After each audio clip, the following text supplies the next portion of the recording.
Bakit kaya kada taon biglang tumatahimik ang Pilipinas tuwing Holy Week? Walang masyadong palabas, sarado ang ibang negosyo, at parang slow motion ang lahat. Ano nga ba talagang Holy Week?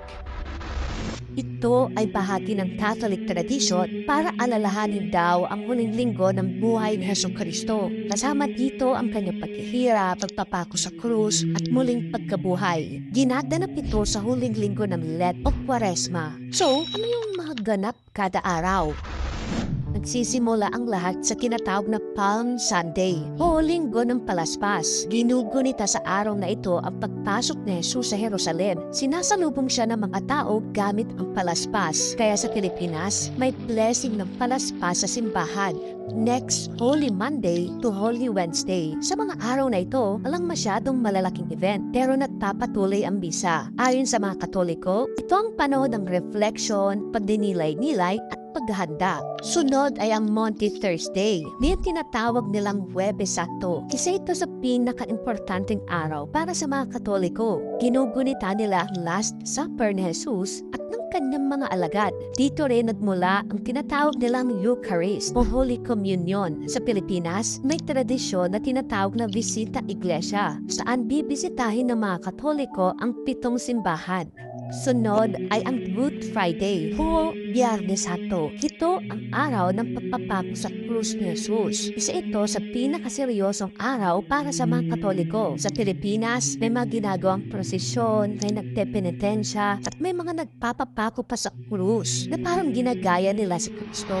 Sunod ay ang Black Saturday o Sabado de Gloria. Ito ang araw ng katahimikan. Wala pang selebrasyon. Naghihintay ang mga tao sa muling pagkabuhay ni Kristo. And then, pagsapit ng gabi, may Easter Vigil Mass. Ang huling araw ay kinatawag na Easter Sunday o Linggo ng Pagkabuhay. Ito ang pinakamasayang araw para sa mga Katoliko dahil dito sineselebrate nila ang muling pagkabuhay ni Jesus. Para sa kanila, simbolo ito ng pag-asa, bagong buhay at tagumpay laban sa kamatayan. Sa Pilipinas, may tradisyon ng salubong o isang dramatikong reenactment ng pagkikita ni Jesus at ng kanyang ina na si Maria matapos ang kanyang muling pagkabuhay. So yan ang maganap araw-araw sa Holy Week.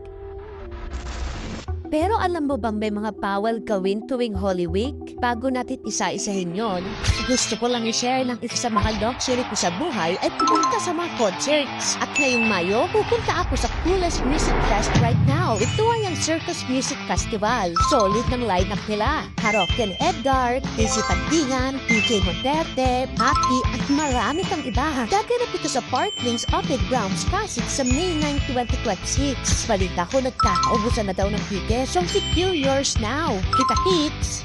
Pero, may mga bawal ding gawin ang mga Katoliko sa loob ng isang linggo na ito. Bawal silang kumain ng karne tuwing Good Friday. Tapos, kailangan silang umiwas sa mga party o pag-iingay. Iwas din sa trabaho kung maaari. Kailangan nilang mag-reflect at magdasal. Ang iba, hindi naliligo sa gabi. Hindi rin sila nagwawalis. Maliban sa mga yan, sa modern times, marami na rin gumagamit ng Holy Week para magbakasyon, magpahinga at mag-travel. Kasi nga hindi naman lahat ng tao dito sa Pilipinas ay Katoliko. So yung ibang mga miyembro ng ibang relihiyon, ginagamit ang panahon na ito para magbakasyon. Kung gusto mo pa na mag-ito pang klaseng contents, dito lang yun sa channel ko kaya follow ka na. Mag-subscribe ka na rin sa aking bagong YouTube channel. Yun lang, maraming salamat sa panunood.